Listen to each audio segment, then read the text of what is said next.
Hey, hey, welcome to another episode. I am Dagny. I'm Damali. And in this episode, we want to discuss a few things with you. All right, so walk with me now. Let me give you a little summary of the dots we're going to be connecting in this episode. So, what we want to start with is that overall theme in this episode, we want to talk about the concept of villains and heroes in fiction and fantasy, whether it's movies, books, video games, and how they correlate or connect with or reflect reality in terms of when certain superheroes were created in comic books and cartoons, and how that was juxtaposed with the history of that time, when what that country was going through, as well as how it connects and reflects in our own lives when we either are playing the villain or the hero in our own story, or choosing to cast somebody else as a villain or a hero in our own story or their life story, and how that connects and how we're navigating morals, values, behavior, boundaries in a way where villains and heroes make it seem it's very black and white, when in reality it's a mixture and a whole bunch of other colors in between. Yes. So this is going to be fun, but I just wanted to set the tone of like, these are the different dots we're connecting in this conversation. So to start, so you get the sense of where we're going with this, Damali, I'm going to throw it back to you. And please share with us this particular anime. I forget it was two or one anime in terms of this concept of being the villain or hero in your favorite book or story, or being able to loop in one story and like changing the story. Right. Yeah. So okay, you threw it to me, so I'll catch it. Thank you. Thank you. Yes. Yeah, I kind of we kind of got this idea of the podcast from some recent shows I've been watching. There's these recent animes that I've been watching, and I think they're called like isekai or more like otome games. I think is what they're called. And it's basically it's a reincarnation type story. So you have a character that like dies or something happens to them in their other life or their real life, and then they get reincarnated in a new book or new game or new show. And then because they're reincarnating the show, I think it ends up being like one of their favorite games or favorite books. So they know how the game ends, they know how the book ends, and they know everything. And in the ones that I've been watching, it's very much there's always like a villainess, and she's getting in trouble for some crime that she apparently caused or didn't cause, and the end of it is that she always ends up dying. Like it's always something about she's going to die at the end. So of course the main character knows that this will happen, and so with the knowledge of her other life, she thinks, oh, okay, I don't want to die, and I need to figure out how to win this game. So what can I do so I don't get killed, right? And so I just thought it was kind of like a neat idea. I thought I wasn't really that interested because normally I'm not that into the video games type animes. But in these ones, it's like it's either a book or it's a game, and a lot of times the main character, the MC, sometimes loops in the story. So she'll do something and then reincarnate like multiple times. And then when she reincarnates multiple times, she ends up having all of this information from her other lives that helps her in the story, and she is able to gain a lot of knowledge about something or powers or things like that. So I just thought that was really interesting. And I was like, oh, that would be really cool. One, to talk about it in a podcast, and two, to be able to do that. And I think that's kind of the joy of along with watching shows, just reading books in general, right? We were able to be transported somewhere else and become like someone else. And a lot of times I think I would love to do that. Like imagine being into like Harry Potter or something, or like in some kind of magical world, and I can like fly or fight or something like that. Or I know sometimes, or even put your own self in the story. So it's like either you are a reincarnated character or you're an OC, an original character in the story. And I'm like, what can I learn from the MC? Or what if I want to be friends with the MC? And I think also the extra layer is the whole like idea of, oh, I want something in my life, or I want to be brave, or or the MC has a lot of qualities that I would like to embody. And so that's why I'm attracted to this character. And so I was like, oh, that would be so cool. So yeah, that's kind of the gist of that, where it's like, if I could live in one of my favorite books or favorite shows, like what could I do with that, especially with the knowledge I have now, where it's like, oh, in modern time, let's say I went back in time, and or if I knew the story, what was going to happen, how could I help the MC or help myself in that story, kind of thing. And then of course there's the villain stuff as well, where I'm pretty sure a lot of people have a favorite villain, where the villain is so bad, but like everyone loves that villain or loves to hate that villain. And so we kind of want to get into that, like, why is that? Like, what does that mean? Why are we so?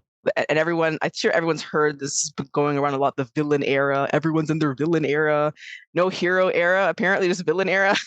And what that means, and going into, in a lot of these shows and books, there's always like a clear hero and a clear villain a lot of the time, right? And we know in real life that's not always the case, and sometimes the villain to you might be your perspective. Like, you think that they're the villain, but maybe they think that about you, right? And I think in more recent times we've gotten more stories like that, where the villain is a villain because something horrible that happened to them, or because they feel wronged, or things like that. And I know that sometimes I do kind of, some shows I'm like, I know I'm supposed to be like rooting for the hero, but sometimes the villain story makes more sense to me, kind of thing. And then also, a lot of times there's a lot of ambiguity with, we'll go into like moral ambiguity, where for some reason the villain knows exactly what they need to do. They know what side of the moral compass they're on. They know what's up. But then the hero tends to be sometimes very ambiguous, where it's like it's like anything that I do is the right thing, even if sometimes it's not.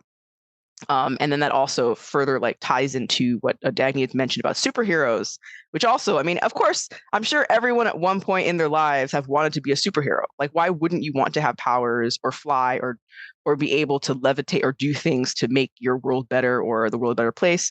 Or like with, oh, vampires also come to mind, right? Because, oh, you can live for so long and you have all this strength, and like, why are we so in love with vampires? It's like, they literally, like, if there were vampires, they would kill all of us, but for some reason everyone's so enamored of them, right? And so that also makes you think, oh, okay, it's true, I love the stories of superheroes and like the Avengers and all of that. And then it made us think, let's go more into that.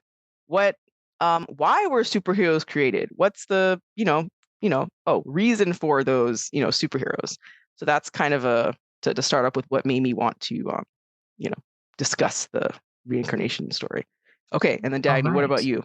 So let's start now with, or let's go into now, what stories would you like to be reincarnated in, whether it's a book or a movie or show or a video game? Should I start? Yes. Wait, I have something in mind. Okay. I think for books, there is this trilogy I read some years ago called The Inheritance Trilogy by N.K. Jemisin. And I really loved the story concept and the world. The plot was one of, there's this, can't really say the location because I think it's a bit of a fantasy location.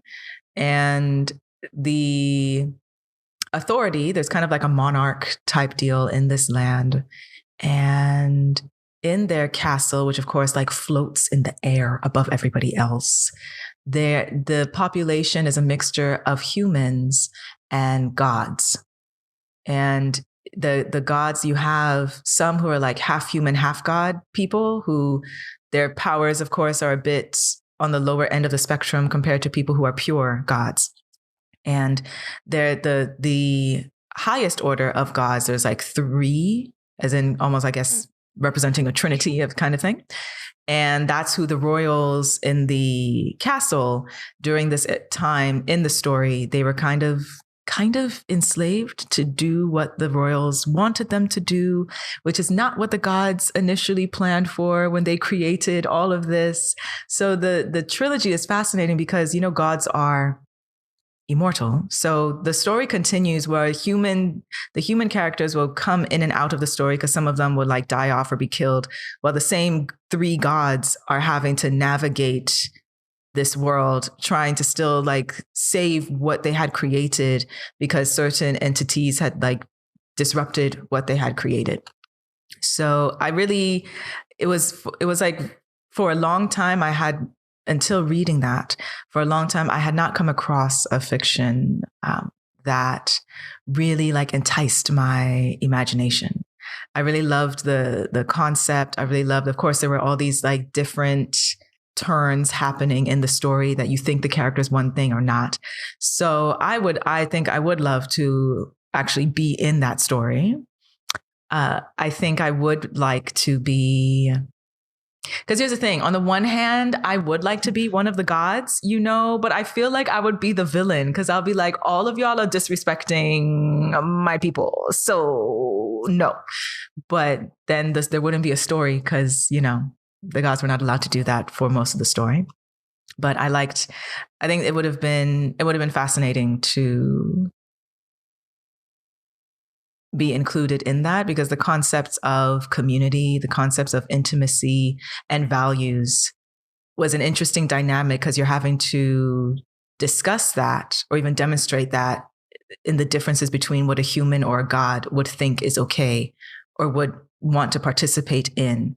And of course, the gods would have more wisdom because they're older than all of you. And they have a bigger picture because they were here before the planet was created. And so their moral compass and what they see the bigger picture as, trying to get a human to understand it who sometimes can only see in front of their nose about what's important to them. So that concept was quite fascinating, which I was like, oh my goodness, that's why I definitely resonated more with the gods, because I was like, no, you get it. You're like understanding the concepts. Why is no one listening to them?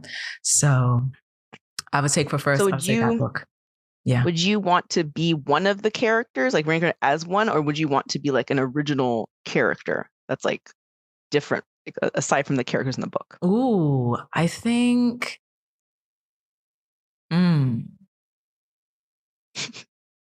Good question. I think I would want to be an original character. Yeah, okay. Because the main character is a lady who she starts out as a human, but due to the work and the adventure she has, she later becomes one of the gods. But she kind of went through a lot in order to do that, So, but I feel like she really needed a friend because she didn't have a friend throughout this entire thing. It was very much like she's having to navigate everything on her own. And lots of people end up betraying her because they know how powerful she is. Like a deal, like she did not realize the power that she held within her, even though she was she came from like a warrior tribe. So she's very strong, but she didn't know the level that her power was supposed to go to. But other people did, or other people knew the prophecy that she was supposed to fit into. So she ends up going through a lot of betrayal and destruction because everyone who knew never bothered to be like, let me sit you down and give you some pointers because this is what's happening or this is what's going to happen. So she didn't really have like a partner in crime or a sidekick or a friend that she could really trust. So, but she did have some interesting, I loved like the way she was able to interact with the gods or even have relations with those gods. I thought was really beautiful. And I was like, oh, I would love to have that too. But I don't know. So be either her character or I'm an original person who's like helping her behind the scenes. Yeah. Cool. Very cool. Right. What about you? Okay. Yeah. For me, I can't think of a specific book. All I can think of is like the types of books that I like or anything that I would want to be in. So anything. I remember Avengers was one I was really into. I think it was 2012. I knew about the comic books, but I wasn't like obsessed with them. But 2012 was when the Avengers movie came out. And that's when I became like obsessed with it. And I was like, I want to watch all of them. I was reading up all of the storylines and because there's so many different storylines and arcs about that. And I was like so into it. I had the sticker, I bought all this stuff and everything. And yeah, and when I watched the Avengers, I'm like, oh my gosh, I would love to be a superhero. Like I would love to be some type of superhero. I'm not sure if I would be like if I want to be one of the superheroes or be my own type. I do think that I suppose Wanda Vision, like her powers probably would be intriguing to me because she can do a lot. And I feel like, and I also think we didn't completely see all of her powers in the Avengers also. So yeah, it would be cool to be that. I of course everyone knows Harry Potter. Really loved Harry Potter growing up. That would also be such a neat story. And it's always interesting to me because like there's so many stories that remind me of Harry Potter. I just feel like a lot of other stories kind of branch into using that kind of story. And there's one recent, well, not kind of, but this another anime I was into called, I think it's like Ancient Mage's Bride, I think, which has a lot of really cool magical elements and spiritual elements, and the main character also goes through a lot to get to how strong she didn't realize how like strong she was. And she was also, I don't know, a lot of the MC always, I don't know why they always have to have the MC abused, but she was very like abused when she was younger, and or went through some these different forms of abuse, and she meets someone that realizes her power and stuff like that. So, but anything of like a magical twist to it, I'm always down to go into that story because like we want like why wouldn't I want? I mean, like think about how easy your life would be. You know what I mean? If you had magic, right? So anything with a magical twist, yeah, but being a hero or a villain, like on like I mean, you know, because sometimes I feel like that could be interchangeable because like some villains can be heroes and heroes can be villains, right? If something happens to them, and then also a lot of times in the stories we see like if life had gone a different way or something else had happened, they could have easily become a villain, or they could have easily like went through something that made them into that, like some other creature. Um, so yeah, if I yeah, I suppose I don't know original character or I don't know. I guess it depends. I suppose as long as they have some powers. And then also makes me think of like fan fiction, which is kind of a form of fiction where fans create stories around an original story. So they would use, for example, they use Harry Potter and they make their own story with Harry Potter kind of thing. And a lot of times they do tend to make you have the characters do other stuff, or like you are the one that is put into that world and you do different things in that world, which I always find kind of interesting to play with. Yeah, so that's I think it would be hard for me to pick which book, or I don't know. I'm not sure. Anything that's I feel like any show or book that's like my favorite, I would be down to be like, can I just, but it depends. I don't know if like because sometimes like do you want to be a character where you know what happens at the end of the book? Like you already know what happened. Or do you want to just go and not know like, oh, this is what happens. I should, right? Because you know how it is. Like if you know everything and you tell everyone what happens, and it's kind of like, maybe either they won't believe you or you'll get like, I don't know, booted out booted out of the story before. So yeah, that's what I would say. Okay, cool. Okay. About that. So then now moving into broadening the scope about villains and heroes. Yes. And we look at the different groups of superhero characters that we have. And what we're going to who we're going to be focusing on here, we have the Justice League. That's Superman, Batman, Wonder Woman, that whole clique. DC. We have X-Men and their different mutants, that clique. We have the Avengers with Iron Man, Captain America, WandaVision, that clique.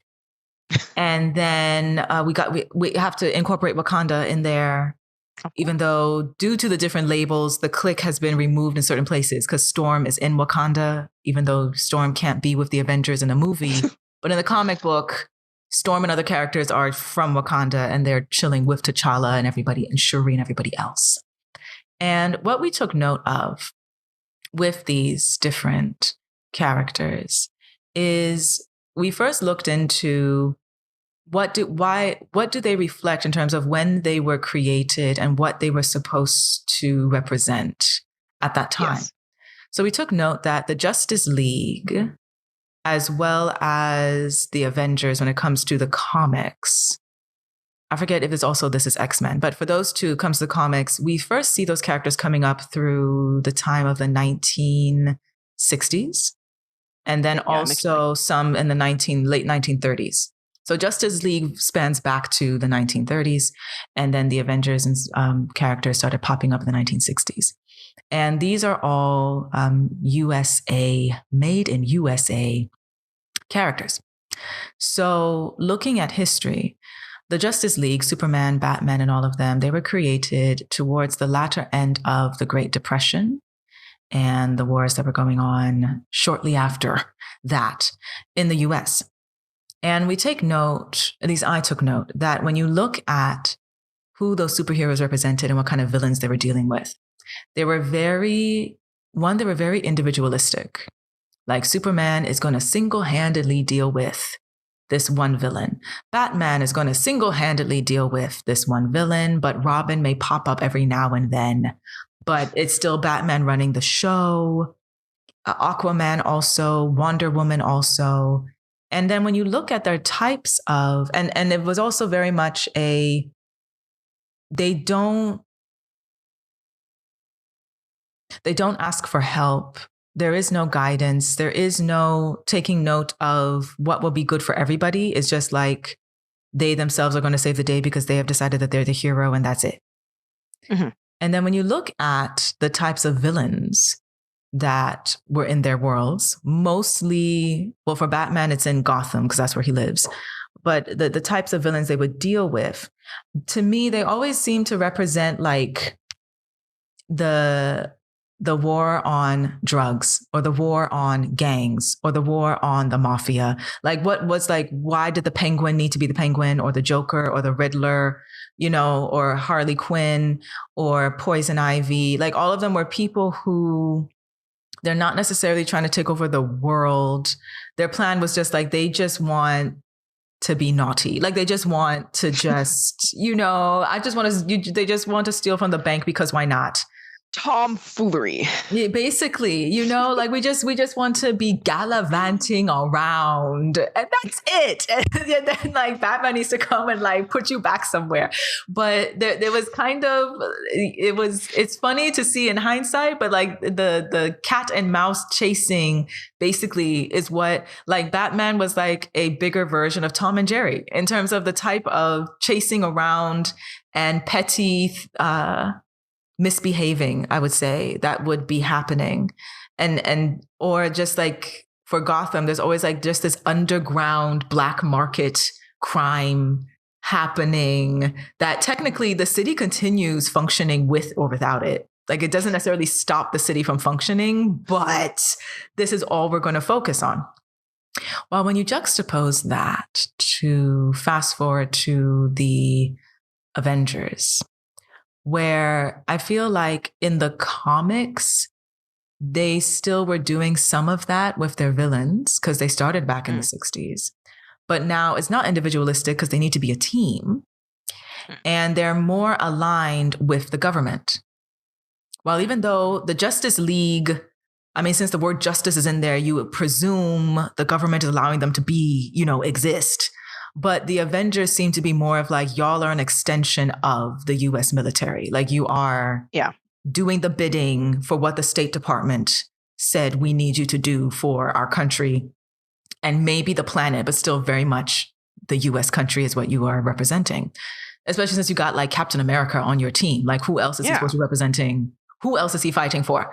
So when we look at how they interpreted that for movies, and take note the villains that they have in this story on the movie side, which they did for like a whole decade, seemed to be more reflective on the war on terror, which in US history, that does align with, in reality, the US was on that, still is on that wagon when it comes to the war on terror. I'm not going to say anything about whether or not that's here, there, anywhere, or all at once about those terrors. But we're just saying it definitely has a reflection between the two of why you have villains talking about in the Avengers show or the Avenger movies.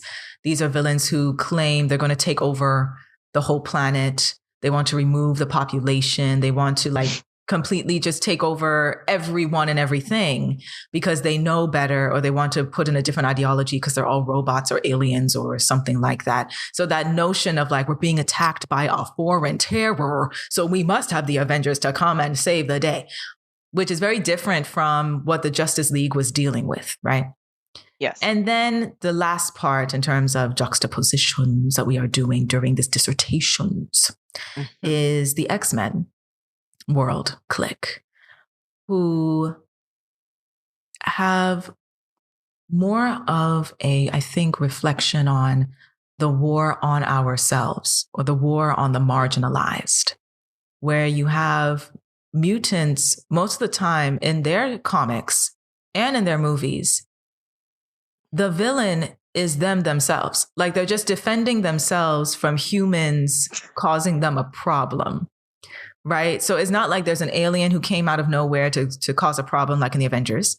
And it's not like they have the equivalent of the Joker or the Penguin to cause them a problem. It's like they decide to go live in the woods and some humans come and try to mess with them and insist they all need to be locked up. And then you have this back and forth between the main two characters, Magneto and Professor X, always going back and forth of, do we conform and accommodate for what humans want from us? Or do we demand respect from humans because obviously we're more powerful than them?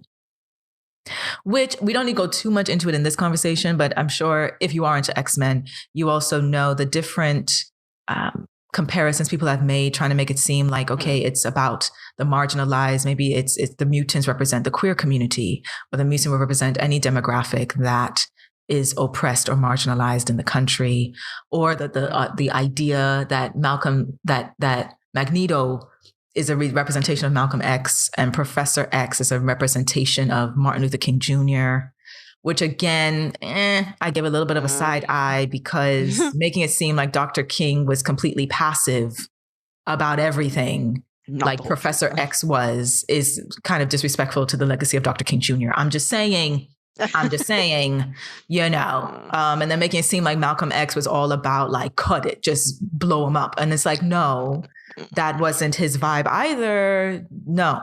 So, but that still shows this in all three of these cliques and examples. It shows this need for painting the villain and the hero as black and white.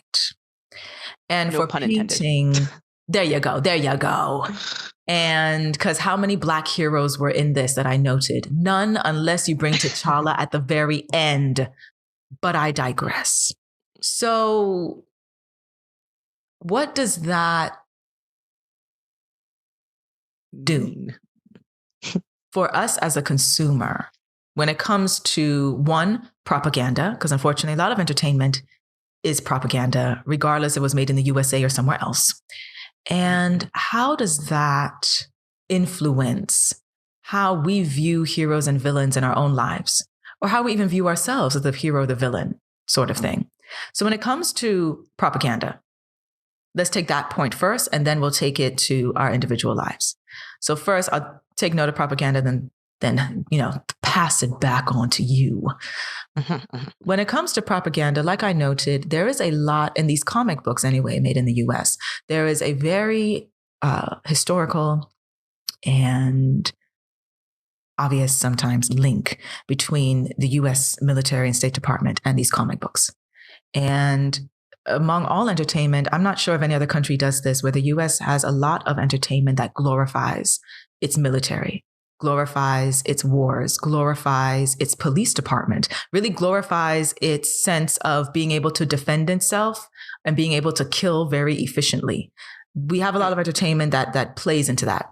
And doing this in comic book and superhero form enables you to get that to very impressionable minds, young people and kids, to make it seem like it's great to dress up like G.I. Joe or G.I. Jane, or dress up like Superman or Batman, or also want to go after and put the Joker in prison, or go after and save the day like the Avengers.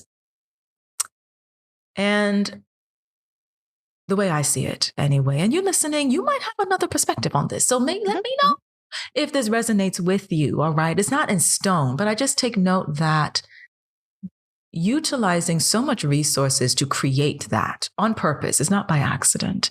I do feel is propaganda that enables you to train people's minds to believe it's okay to go after villains the same way you do in Gotham or with the Avengers.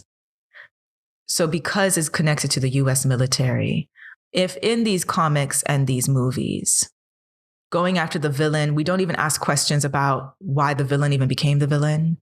What criteria are you choosing to measure the fact that this person or demographic is a villain? Is as long as the hero claims, if Captain America said this is the villain, well, then by all means, we're cheering him on as he goes and destroys the entire place or kills the person, which unfortunately really does mirror the way the US and some other Western countries decide to navigate their entitlement of defense, where even though it's possible no one was attacking you, but because you said this person or this demographic or this country is the villain, nobody should ask you any questions when you like throw your entire huge destructive ammunition at it, because we already said it's the villain, so there's no question.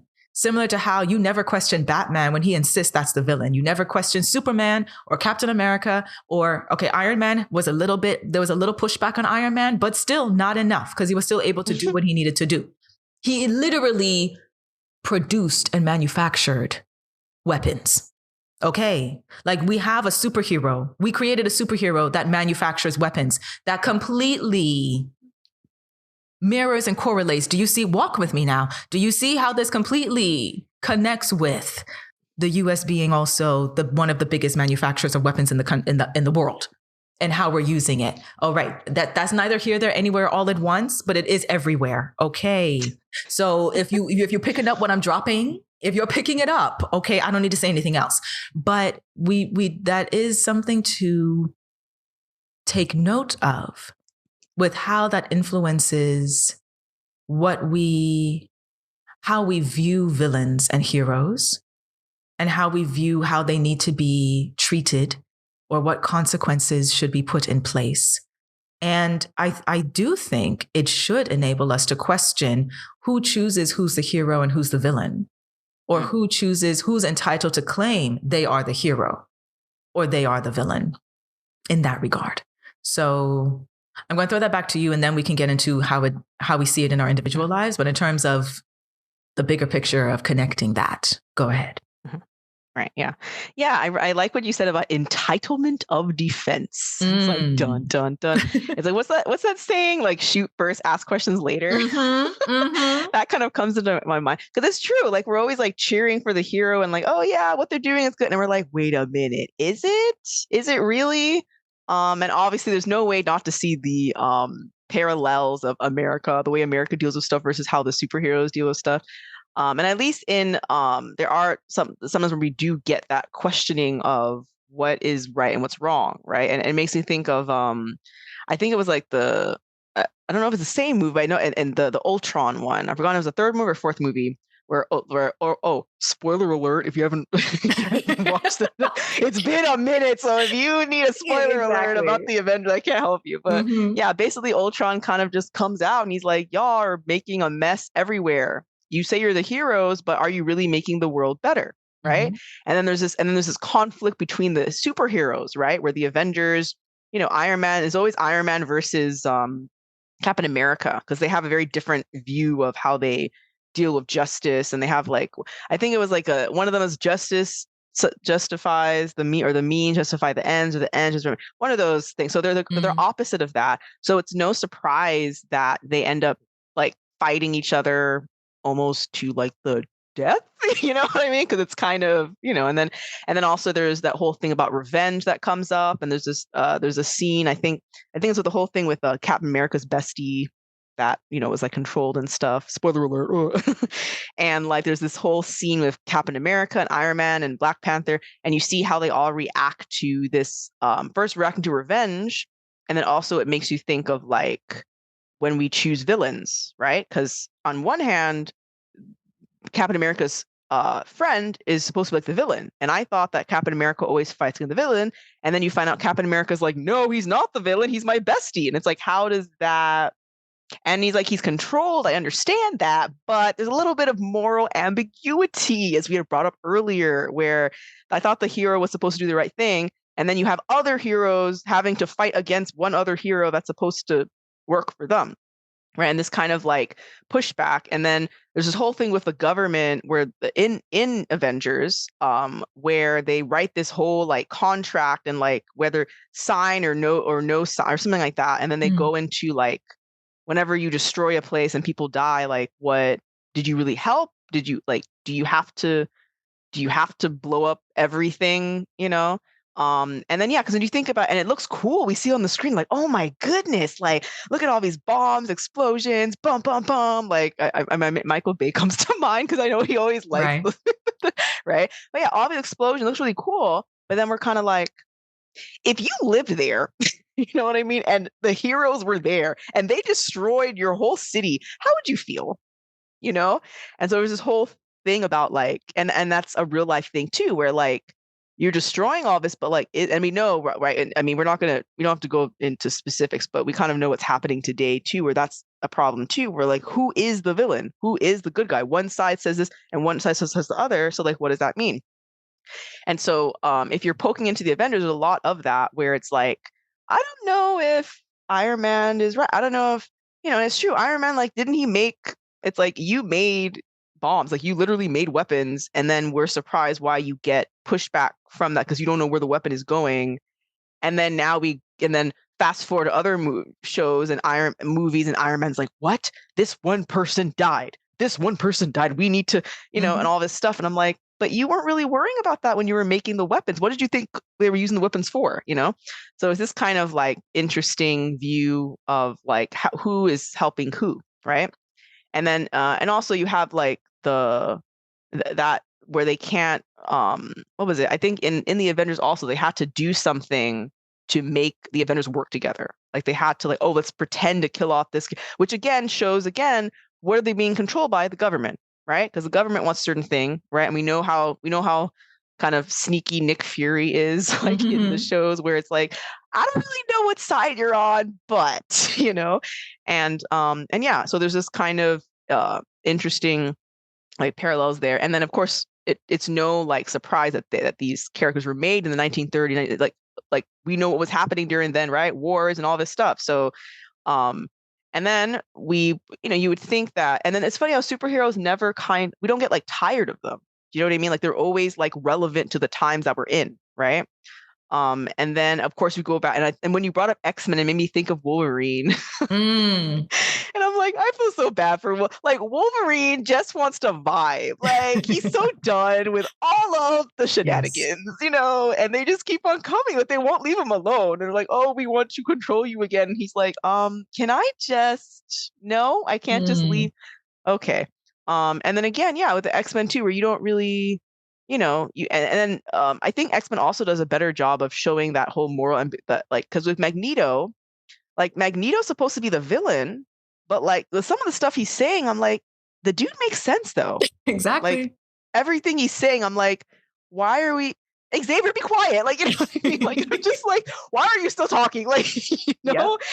Even though you get where Xavier's coming from, but like Magneto's like, but they keep on coming for me. So what am I supposed to do? And I'm more powerful than all of you humans combined. So, so yeah. And then we even go into, and yeah, and they're always being bothered even when they're not doing anything. So that really that kind of, it's interesting to like look at it in that way. Of course it makes it hard because I'm like, I just want to watch it and enjoy it, because when I first watched it, I'm not as I wasn't as didn't know as much right about it and stuff, but now it's like, yeah, this whole like villain and whatever the hero says is the truth and all that stuff. And then we're like, okay, that's cool. But then when the hero does like out of pocket stuff or messed up stuff, then what do we do with that kind of thing? And then also there's the fear thing, which is a thing in real life where if you're afraid of something, you want to go and attack it or something, or like countries like, I don't know, you're more powerful than I am, so I need to step on you because I can't handle you coming, and like, because I know you're bigger than me, so I have to make you squash you, right? Kind of like how the X-Men are like are afraid of things that can happen to them, even though they're literally more powerful. Right. Like they are the more powerful being, right? But humans are like, no, we have to like control blah blah blah and all this stuff. I feel it's just interesting. I mean, I still feel like it'd be cool to be reincarnated in like one of the superhero shows anyway. But I'm like, Definitely. I'm a superhero, but I'm just gonna chill in the back over here. I just want to fly. Like I don't need There you to. go. I don't want to join your little party over there. You know what I mean? You know. So yeah, it's really interesting to see the parallels there. And as fun as it is to watch it, you're kind of like, this is kind of interesting. Like why, superheroes are always relevant for the times. And I think but it also adds another light is like if we're going through a lot of problems in our lives, it would make sense to want a superhero to come, right? Because it's like all these horrible things are happening. Oh, but if we had a superhero, they would be able to come, they pluck out the problem, and then we fixed it and we're done, right? But of course, superheroes don't really exist. So I guess it makes sense why we're so kind of enamored with these type of characters, and we keep on rewriting them because these characters are so old. They weren't made yesterday, but for some reason we continue to be like, no, we need superheroes, we need them, and we keep on having more arcs about them and re-talking about like them when it's like the same stuff. I mean, I know I eat it up, like because I really enjoy it. And then I think other shows also make it more obvious with the whole villain hero thing. Because I think it was like the Winter Soldier one and the Falcon one, where they kind of touch on the whole like so-called heroes or not. You find they're not really heroes, and then we see people like there's a hero that's gone, right? Like Captain America's gone, so they need to find another hero. But this one is not. It's like, but he's not acting the way Captain America would act, kind of thing. And then I think we talked about the persona thing where heroes have to have a certain persona about them and walk a certain way and hold themselves to a certain standard, kind of thing. But in real life, if we like the fantasy is one thing, but if we really had superheroes, would they act the way we think they would? Would they act with this like high standard type thing? And it makes me think, I haven't watched that much of the show, but I don't know if anybody knows the show The Boys, but I think The Boys is kind of like, it's a very gritty view of like superheroes and like how would they act if they were really like real. And it doesn't look like a very pretty, not a very pretty picture, right? So yeah, it's interesting to I guess like dive into that, I would say. And that's also a good point. Yeah. Before we get into the concept of how that aligns with our like on an individual level and society in terms of that. Yeah. Just want to also note when you noted about, okay, these personas or the moral code or behavior we're expecting of superheroes. And yes. I think one has to also compare these, either the Avengers and the Justice League, to Black Panther and Wakanda. Because yes. like the Avenger movie where we were introduced to Black Panther for the first time, and you have like 3 characters are basically grieving in some shape or form. T'Challa is grieving because his dad, the king, dies in that movie. Iron Man is grieving about his parents that died decades ago. And Captain America is grieving about his friend that he's not going to tell anybody is his friend because he's actually the friend who's causing the issue, killing other people. Yeah. But when you note how the other superheroes that we're all used to, like Captain America and Iron Man, they apparently have, we give them room to be useless sometimes, or we give them room to be, well, because they were grieving, it makes sense that you blew up the whole block, or because they were grieving, or because you killed their spouse or their friend or whatever, they're going to act out in a way that you expect just a regular human to do that. So it gives you this deal of like, well, all of them are humans. Some of them have more powers, but they're still acting as a human. When you compare that to T'Challa and Wakanda, who is also actually even more powerful than them. And you take note of how his character navigates grieving and navigates dealing with all these foreign people that he now has to, tolerate because the death of his dad is kind of connected to them. And even though he's on a mission for revenge initially, you see how he just seems much more level-headed. Yes. Than the other characters. Like nothing phases him, regardless if, okay, he's having to figure out because he's being lied to or being, they're actually trying to put him as the villain because nobody knows where he came from and all this kind of stuff. And to me, I saw that as a representation or a possible reflection on the importance of community. Because a lot of these other superheroes in the comic books, they all live quite isolated, either because they were orphans, they had to grow up as an orphan, or as an adult, they just felt it's better to live in your mansion on the top of a cave by yourself or in the bottom of the ocean, or like they're just like very far away from everybody, but somehow they're supposed to save everybody, even though they're very far away from everybody. Yeah. And so they can just like snap or pop off when other things happen to them. While T'Challa, who had every right to just kill all of them, because if none of you are going to tell me who killed my dad, I just might as well kill all of you. But he didn't do that. Like he was the only one who could see, was very discerning and strategic about understanding, okay, what exactly is going on with you people? Who is the one person who killed my dad? We don't care about all the other drama. I just need to know who did it. Oh, he's a part of your drama. Oh, he actually needs healing. Oh, okay. Well, we're going to take him and heal him anyway. Like he was just the bigger person the entire time. And I just feel like that is a reflection of community because T'Challa comes from, he's not isolated. And his moral code is very deeply ingrained because there is more of community, family, ancestry, spirituality, culture. Like his power is not only just, oh, you drank vibranium and that's it all. Like his power is based on the community, the family, the ancestors, the nature, which causes him to always remain grounded regardless of what's going on. While the other superheroes, their power is derived from a laboratory that you didn't volunteer to go into, or you did, or maybe you forgot. Or like you accidentally were shocked by lightning and now you have it. Like it was these types of things where either you were tortured and then they gave it to you, or, you just picked it up because you were mad and that's it. And so unfortunately, all the things. Yeah. So unfortunately I found that fascinating to take note of, the source of your power does reflect and influence how you use it, how responsible you are with it, and how you navigate that privilege you have of having that much power. And so even when you bring up Magneto and Xavier and take note of like, okay, how did they get their power and why do they navigate it in the way they do? As in, are they really being responsible with it?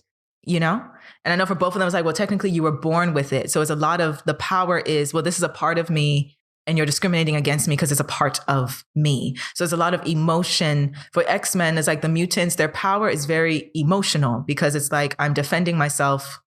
They're always on defensive mode. It's never like, I'm coming out to rescue somebody. It's like my power only comes in because I'm having to defend myself because this is just who they are. And so I think that's also another layer to the multiple layers we've been connecting in this conversation which can segue, reflect into the next point about how we deal with this in our own lives, of that taking note of the source of power and how that influences how you navigate it and take responsibility for it is also important to take note of. Yeah, I find that really it's true. Like Black Panther, when he found out what the deal was, he was like, "Oh, okay, I see. This is like a circle revenge thing, and it's not going to end at any point in time. So I'm just gonna go. Like, I'm just gonna take this guy and deal with it and move on." And then and it's true. Like I feel like a lot of the Avengers are all kind of by themselves, which kind of makes sense. But it's just kind of like, so you're all by yourself, but then when there's a problem, they're expected to go do it, go save us, go do what you have to do, but don't get out of line because then we're gonna, come and get you, sort of situation. Whereas for T'Challa's thing, it's like it's like he's like in his own, like, I have my own deal, my own place, my own, like I have my own priorities and what's going on and things like that. And so and then the whole thing with power, like what do you do with the power that you have? Like what and is any way you use the power okay, right? And things like that. Then it makes me think also of like, I think it was The Incredibles. It's some of my, millennials out there, The Incredibles, the first one. And I think there's even a scene where like the superheroes want to help the people or something, but then the humans are mad at them. They're like, why are you trying to save me? I didn't ask you to save me, kind of thing. And that you get that kind of vibe from a lot of the superhero stuff and the Avengers also, where it's like, like I didn't know if I. And then you also find out that the guy that causes that problem between Iron Man and Captain America, he was a victim because of what the Avengers were going to get rid of a villain, and they ended up destroying things, and then people died, of course, because that's what happens when you destroy people's land. And then this guy lost his family, and so he's like, I'm gonna mess with y'all because of what you did, I lost. So that whole like full circle thing was really interesting. And then it's like, oh, so then who's the hero and who's the villain now, right? And then I think, like you're saying, yeah, and it ties into our, if you want to go into the villain era and hero thing, where it's like, what if the hero and villain are actually the same person? Dun dun dun. Same side of the, the different side of the same coin? The coin? Two sides of the same coin, I think. And so, so Dagny, should I kick it back to you? Do you want to start? What does that mean about us being okay? I'll catch villain and hero all in one? Exactly. What does that mean? So when we then look into this in our own lives, individually and collectively, I do feel like we are the hero and the villain at the same time. And I feel like it's fascinating when you try to reflect that in these comics and movies to make it two separate people. I think in reality, both of those sets of people are within us and in your lives as well. And how you navigate which side you're on, I think either one is not always good or always bad. So when we talk about like, I'm in my villain era, so that's why I'm not going to tolerate being abused. And it's like, why must you be a villain in order to not tolerate being abused? Like the notion that to have boundaries mean you're a villain, or to push back on being disrespected is a villain. But then allowing people to walk all over you or always coming to rescue people, now you're the hero. That's to me, that kind of is a bit toxic, because it doesn't hold space for the balance between the two of like, you can be very resourceful and helpful as well as have boundaries and be respected. It doesn't need to be one or the other. And when we take note of how we are playing the hero or villain in our own lives, or how we project that in other people, and I think that comes into, are you being the victim in your life or not? Because when you want to do the hero complex, I feel that possibly puts you in victim mode, because the thing about heroes is that they always need to be validated by somebody else.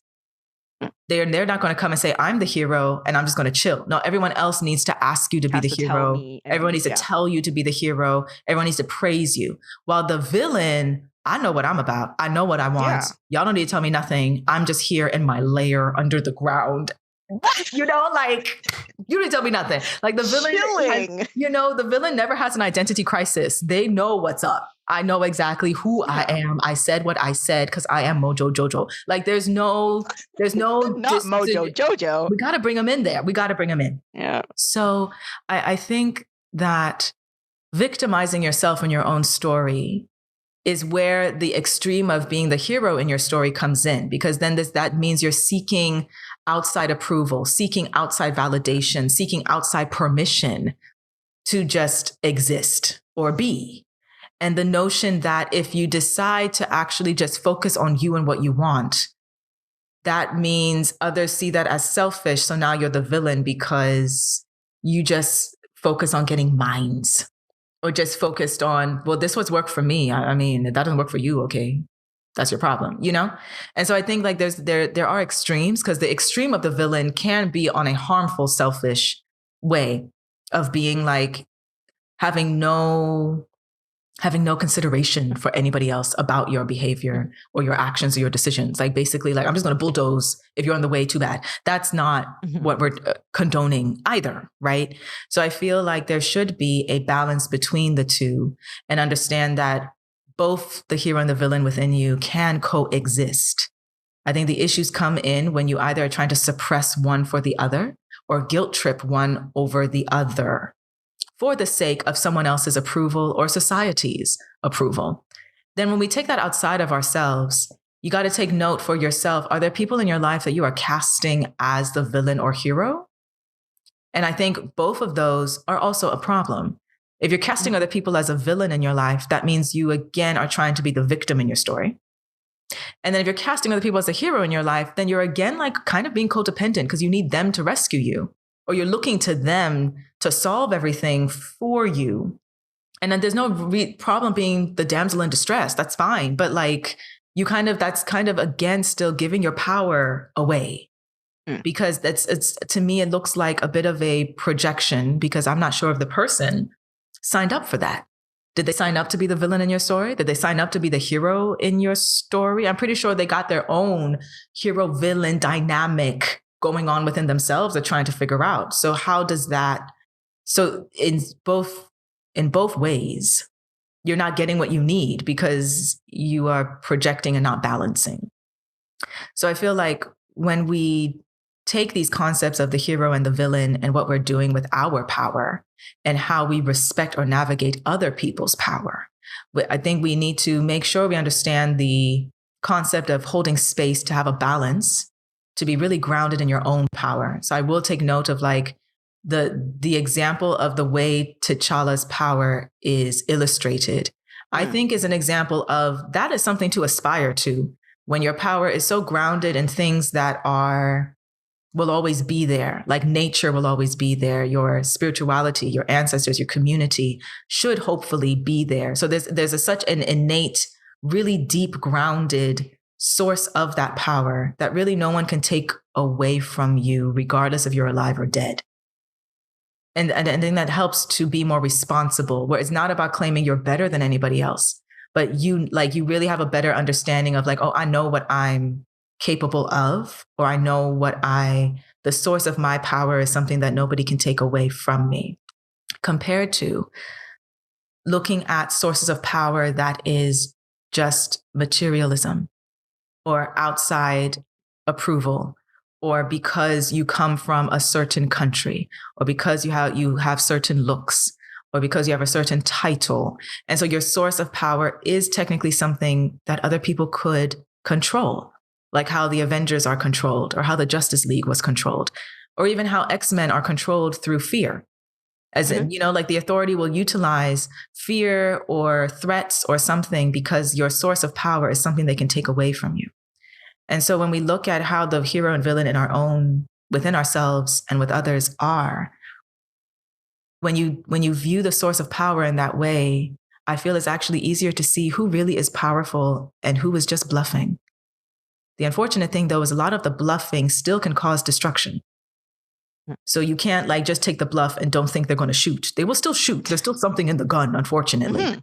But being able to navigate, if you can cultivate yourself that your source of power is really grounded inside of you, that even if they do try to shoot, somehow the bullet would miss you because of your source of power actually does trump or go beyond the bluff. That's how I would start with that. Yeah, I think it's about taking accountability for your power or lack thereof, I think also. Which kind of also again, ties into I feel like the superhero thing completely perfectly aligns with that, where you just because you have power, you need to understand what your power is and what to use it for, and then of course the whole thing with your emotions, how do you keep your emotions in check? Because if you notice, their emotions are connected to their power, and if your emotions are erratic, then that will translate into your power, and then that's when you start throwing shade at everyone, or being angry with the whole world, and why am I doing this, and then all of this stuff, which I think also kind of happened with Iron Man and Captain America, when Iron Man's oh, people are dying, we did all of this, what did we do, and everything, and and I think I've forgotten if Iron Man was the one that wanted them to sign. They wanted the government to have control over them, I think. Whereas Captain America was no, why should they control it? That doesn't work for us, kind of thing. And then it causes a rift, because what which one is right? What should you give your power away, or should you have it control, or should you be the one to use it? And I'm pretty sure, I feel like a lot of movies show that like I often wonder if the villain and the hero in the story actually is one person, like maybe like the bad guy and the good are connected, right? And then also that whole Ultron thing was connected to Iron Man. Mhm. It seems a lot of the problems they have are always connected to Iron Man. Definitely. And then there was also that scene, I think, of Iron Man where he's like, oh, we want to build like this whole sphere like over the earth to stop other outside forces coming to get us, kind of thing. And I'm like, but you're the only one that controls that weapon that's around the earth, Iron Man. So if something happens to you or you go off on some rant, what are we going to do? Right. And then that whole moment where it's like only him and the Hulk knew that. And of course, when the others find out, they're like, you didn't tell us. Oh, curious. I wonder why you didn't tell us. And then, of course, Ultron's like, oh, bet. You know what I mean? Let me come out and start walking around and be like, well, Iron Man, if you. And then, like, the whole thing's Iron Man's fault. Yep. So all of his toys and weapons and stuff, but he's still here like, I'm going to take down your friend because, like, sir, there's other issues going down right now, kind of thing. But again, it has that power thing where if you have all this power, like, how do you use it in a way where you're not reacting out of like fear of stuff. You're not reacting out of like your emotions can't always be like the thing that's dictating what you're trying to do. And I think if you can take accountability for things, then I think sometimes it's easier, right? Like, and I think I heard this. There's something, I've forgotten what the name of the guy was, where he says that whatever happens to me in my life, I say it's my fault. Like, regardless of if it's my fault, because if something's my fault, then I can control it. If something's in my hands, I can do something about it. If it's something else how do I control that? Right? Like, if I'm the one swimming, I can stop myself. So if someone else is making me swim, then, oh my gosh, what do I do? Kind of thing. And I thought a part of that kind of makes sense to me, because it's true. If you take more responsibility for what happens to you, then you can kind of be like, oh, okay, I'm the one in the driver's seat then. Like, I'm the one that can like deal with it. And I think that we see it a lot, with villains, where it seems the hero can, like, it's almost like the hero has one plug mind sometimes, where it's like, if everything is working the way, this is the bad guy, boom, let's go. But the moment there's some confusion, they're like, oh my God, I don't know what to do, and stuff like that. Which, again, because also were they really trained for that? They were just like, oh, you have this power, so you know what to do with it. Do they though? And then where you see the villain, a lot of times the villain kind of knows what they're doing. Like, even if there's like a mess and it's chaos everywhere, they kind of get, like, a lot of chaos around Magneto, but he kind of knew what he was doing. He kind of, the only confusion was when he tried to be with his buddy Xavier. That's when it was a little bit like, but then in the end he was like, nah, I'm good. Like, I'm going to do what I got, and he's very like to the point. Right. And then we also see that kind of situation with Mystique also, where when she was with Xavier, there was some confusion there, but then when she was Magneto, it kind of, things made sense more. And you kind of had an idea of what you were doing. And even if there was like a mess everywhere, you were very sure of your power, and you like, it's almost like you're okay with being the hero or the villain. Like, you're okay with being, as opposed to like with, not that he was wrong, it's just a different way of looking at it. Like with Xavier, it's kind of like, I'm trying so hard not to look like the villain. Like, I'm trying so hard to be like, hey guys, I come in peace, guys, and he's doing that so hard when you know that like they'll turn on you the moment they need to. Yes. Right. Whereas like Magneto is like, I'm actually like, no, I'm okay with being the villain. I'm okay with, I'm going to take accountability and response. I did this. I meant to do this. I'll do it again. You know what I mean? Like that, like, right.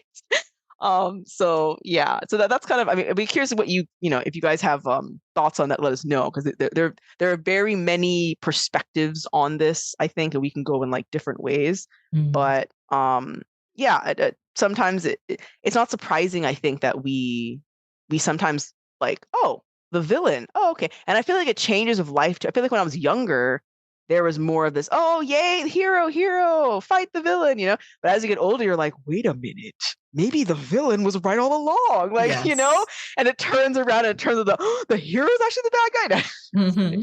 Right? Because, so I and it always makes me think of like we were talking a lot about Iron Man and Captain America, but Thor comes to mind. Also, Loki comes to mind, where a lot of that, like, they got stuck into stuff that wasn't really like, a lot of it was not really Thor's and Loki's fault. Like, it was just they were just like in this like machine, kind of thing.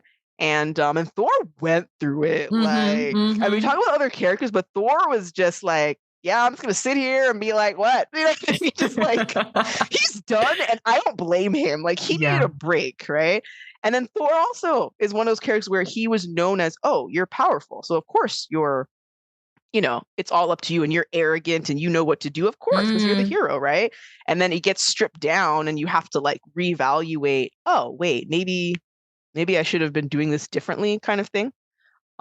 So that's how, I don't know how all of this came out of, do you want to be reincarnated into your show or book? And this is what it means, right? Yes. But it does tie into it, because like, why do you want to be reincarnated? Well, because there's some kind of like power you want to have for yourself, or some kind of if there's a character that really knows themselves and knows their power, and you don't have that power, you want, how do I get that? And like, oh, I can do it within my books or in my games, stuff like that. So I think that it's really interesting. And especially, I think for sure getting reincarnated more than once in a world could be helpful, because if you keep the knowledge from the previous lifetime that you had. Yeah, I love that idea where it's like, oh, I know because imagine how much you could do, like, if you knew like what was going to happen, where to go, what to do, and so you can reevaluate the way that you live your life. But then that also makes me think of like the butterfly effect, because if that's what you're doing, how does that change everyone else's story? That's the thing too. Like, somebody else really needed to meet you in this one way, and you choose not to because you took that away from them. And it's like, okay, so now their trajectory completely changes. No, Jack, you don't say that. Stop it. This is supposed to be fun. I know. It's supposed to be fun, but I'm just saying, like, well, you kind of, because you got to take note of like, but we're all so connected too. So even though in your world, oh yeah, I can come back and I already know how to pass that exam. I already know how to, okay, I'm not going to talk to that person this time around, or I'm not going to like make that decision this time around. And that's fine. But understand that all the branches that you are connected with now are having to do different things. And then those people now, their trajectories are changing completely now too. Yes. Because I think we sometimes may not fully grasp how important we are. How powerful we are, how our existence or our presence is actually really powerful. It really does influence everything and everybody. Like the fact that now I'm going to be over here, so that butterfly can't fly past me. That's like a whole other avalanche domino effect of everything else not going in the same way. So it is fascinating though, because even like in those shows, I always wondered like, okay, the person is looping and doing that, but because it's a book, all the other characters just continue doing the same thing. Yeah. Right? Yeah. Well, in real life, why all the characters going to have to start doing different things, because now, their story needs to be different because you're no longer in it, or you're showing up differently than the last time. Or you're taken from that story. But of course, that also adds to we are like attracted to that kind of story. Because how many times are people like, oh, if only I knew this, or if I could do this thing again, I would change. Oh, if I could, we're always doing that. And so it makes you be attracted to, oh, what would happen if I knew that this would happen? But it's like, but that completely changes your whole life. So the it's whole like, thing, exactly. That's why it's a book. Then, like, which goes into like accepting, like, actually there were no mistakes. This is exactly how it was supposed to. It just depends how you take accountability for your power. And, you can be the hero and the villain at the same I don't know. And finally, this reminds me of a one-liner. I think I saw this on Twitter and I just have to like share it, where the tweet was something like, it's okay if I am the villain in your story because you are the clown in mine. Oh my gosh. So the Joker, Hades, like all the bad characters, you are a clown. Hercules is a clown. There you go. Captain America's the clown. There you go. And I was like, you know what? That was clever. You got to write that down and keep it in your pocket, because you might have to Maleficent. Use it. Come on now. Yes. So yes. Snaps all around. To wrap up this long. We hope you enjoyed this conversation. I enjoyed it. I hope you were able to walk with us as we connected these different dots. So please let us know your thoughts on this episode. Also, we would love to know, is there a certain book or movie you would love to experience as being a character in it. Yes. Share with us, please, and let us know why. Mm-hmm. And thank you again for listening, and we'll catch you on the next episode. All right. Thank you. Stay blessed, stay loved. Bye. Take care. Bye.